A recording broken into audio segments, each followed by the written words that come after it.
आज रजनी की शादी हो रही है, जिसकी खुशी उसके चेहरे पर साफ दिखाई दे रही है। और हो भी क्यों न, आखिर रजनी जिसको चाहती है उसी से उसकी शादी हो रही है। लेकिन शादी के बाद वो चाहती है कि उसके सिर्फ बेटे ही पैदा हों, क्योंकि उसे बेटियां बिल्कुल पसंद नहीं। आखिर इसके पीछे क्या है वजह? आइए रजनी के अतीत पास्ट में जाकर जानते हैं। रजनी बचपन से ही अपने गांव में पली बड़ी। हमेशा से ही उसने गांव की जिंदगी देखी थी। उसके माँ बाप भी गांव के ही थे। रजनी को हमेशा लड़की होने का ताना मिलता था। उसके माँ बाप हो या फिर उसके कुछ रिश्तेदार, सभी लड़कों को ज्यादा महत्व देते थे। इसलिए रजनी को भी लगने लगा था कि लड़के जीवन में ज्यादा महत्व रखते हैं। रजनी आगे पढ़ना चाहती थी, लेकिन उसके माता पिता ने उसकी पढ़ाई बंद करा दी और उससे कहा, तुम्हारे भाइयों की पढ़ाई ज्यादा जरूरी है, वो हमारा साथ आखिरी तक देंगे, तुम तो पराया धन हो। अब तो रजनी को भी लगने लगा था कि लड़के लड़कियों से ज्यादा इम्पोर्टेंट होते हैं। एक दिन तो हद हो जाती है, जब रजनी अपने छोटे भाई राजू को लेकर खेत से वापस आ रही थी। सामने बनी सड़क पर जैसे ही रजनी राजू को लेकर आगे बढ़ती है तो एक बाइक वाला सामने से आकर राजू को टक्कर मार देता है। रजनी तो बच जाती है, लेकिन राजू के पैर में फ्रैक्चर हो जाता है। वहाँ पर खड़े लोग जल्दी से राजू को ट्रीटमेंट के लिए हॉस्पिटल ले जाते हैं। जब रजनी के घर वालों को ये बात पता चलती है तो पूरे घर में जैसे हल्ला मच जाता है। रजनी के घर वाले हॉस्पिटल पहुंचकर रजनी को हॉस्पिटल में ही खूब खरी खोटी सुनाते हैं। रजनी की माँ रजनी से कहती है, सत्यानाश हो तेरा, जो तू राजू का ख्याल नहीं रख पाई। अगर मेरे राजू को कुछ भी होता तो मैं तुझे जिंदा नहीं छोड़ती। काश मेरे बेटे की जगह तेरा पैर टूट जाता। तू क्यों जिंदा है, तू क्यों नहीं मर गई?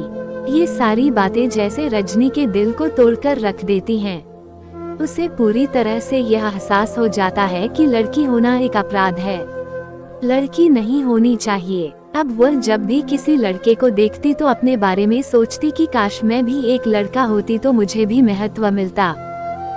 शुरू में रजनी को अपने लड़की होने पर सिर्फ अफसोस होता था, लेकिन जैसे जैसे वह बड़ी होती गई, उसका वह दुख नफरत में बदल गया। अब उसको लड़कियों से सख्त नफरत हो गई है। अब उसकी सोच भी औरों की तरह हो चुकी है।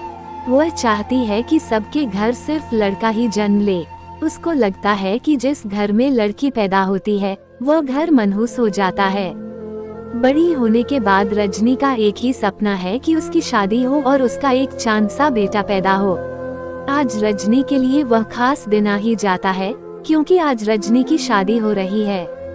रजनी के माँ बाप ने उसके लिए एक अक्लमंद, होनहार और सरकारी नौकरी करने वाला लड़का ढूंढा है, जिसका नाम सुरेंद्र है।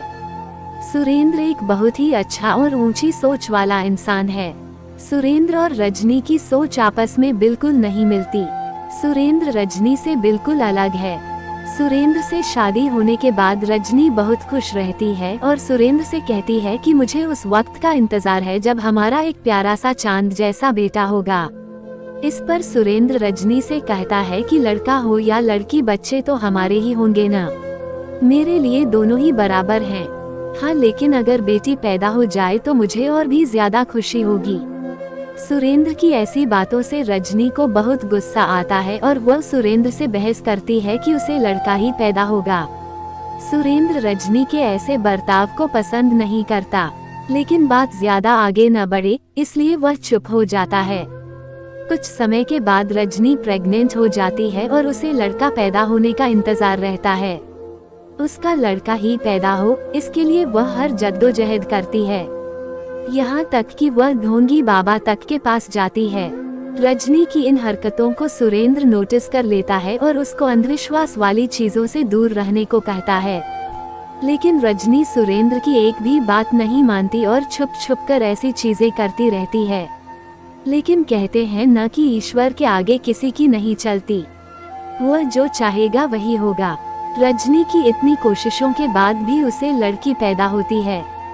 बेटी पैदा होने से रजनी का पति सुरेंद्र तो बहुत खुश रहता है, लेकिन रजनी अपनी बेटी को गोद में लेना तो दूर उसका चेहरा भी नहीं देखती।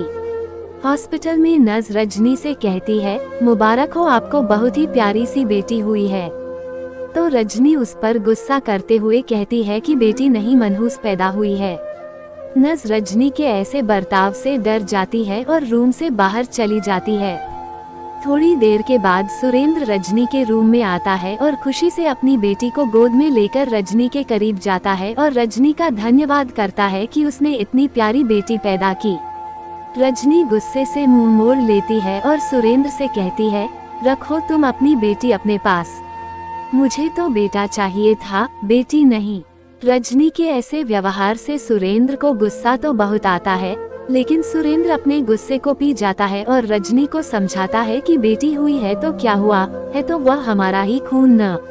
अगर हम अपनी बेटी के साथ ऐसा सुलूक करेंगे तो फिर दूसरों से क्या उम्मीद करेंगे।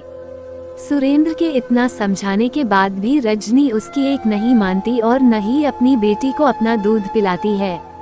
हॉस्पिटल से डिस्चार्ज होने के बाद सुरेंद्र रजनी को घर लेकर जाता है। घर पहुंचने के बाद वह रजनी से कहता है कि अब बहुत हो चुका तुम्हारा, तुम मेरी बेटी को अपना दूध पिलाओ। डॉक्टर ने कहा है कि बच्ची की सेहत के लिए मां का दूध बहुत जरूरी है।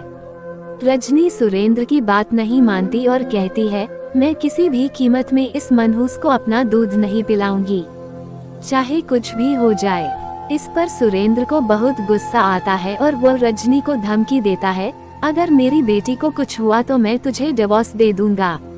को दूध पिलाने के लिए राजी हो जाती है। दूध पिलाने के बाद भी रजनी को अपनी बेटी पर थोड़ी भी मोहब्बत नहीं आती। उसकी बेटी उसे बोझ की तरह लगती है। 4 दिन गुजर जाते हैं, लेकिन रजनी को अभी भी अपनी बेटी पर प्यारा नहीं आया। वो मन ही मन सोचती कि काश यह मर जाए। अगर सुरेंद्र का डर नहीं होता तो शायद रजनी अपनी बेटी का गला घोंटकर ही उसे मार देती, लेकिन पति की दी हुई धमकी उसे याद रहती है। वह ऐसा मौका तलाश कर रही थी जिससे कि उसकी बच्ची मर भी जाए और उस पर इल्जाम भी न आए। और एक दिन उसे यह मौका मिल ही जाता है जब उसकी बुआ उससे मिलने आती है। रजनी की बुआ बच्ची से मिलकर बहुत खुश होती है और रजनी से उसका अच्छे से ख्याल रखने को कहती है। रजनी की बुआ रजनी से कहती है, सर्दी का दिन है, तुम अपना और बच्ची का खास ख्याल रखो। अभी कुछ ही दिन हुए हैं बच्ची की पैदाइश को। तुम्हारा और बच्ची दोनों का बदन कमजोर है, इसलिए ठंड से बचना। अगर तुम ठंड से बचोगी तो बच्ची के लिए भी अच्छा होगा। अगर तुम्हें ठंड लगी तो बच्ची को भी लग जाएगी, क्योंकि वह तुम्हारा दूध पीती है। रजनी पहले तो बुआ की बातें सुनकर मन ही मन गुस्सा करती है, लेकिन फिर बाद में कुछ सोचकर थोड़ा मुस्कुराती है। रजनी को मौका मिल जाता है अपनी बेटी को नुकसान पहुंचाने का। वह मन ही मन सोचती है, क्यों न मैं ठंड से बचने के बजाय ठंड के करीब जाऊं, ताकि मुझे सर्दी हो जाए और जब मैं बच्ची को दूध पिलाऊं तो उससे नुकसान पहुंचकर वह मर जाए। रजनी अपना पूरा मन बना लेती है ऐसा करने का और सुबह होते ही 5 बजे सर्दी में वह ठंडे ठंडे पानी से नहा लेती है। उसके बाद बाहर खेतों में वह ठंडी ठंडी हवा में काफी देर तक टहलती है। फिर वह घर आती है, बच्ची को दूध पिलाती है और अमरूद खाने के बाद शाम को वह फिर ठंडी हवा में बाहर टहलने निकल जाती है। रात में जब वह अपने बिस्तर पर लेटती है तो रजनी की हालत खराब हो जाती है। वह बुखार में जलती रहती है और जैसे ही वह अपने पति को कुछ इशारा करने जाती है, अचानक से वह दम तोड़ देती है। इस तरह रजनी अपनी जान गंवा बैठती है। अपनी बेटी को जान से मारने की साजिश रचते रचते रजनी खुद मौत को गले लगा लेती है।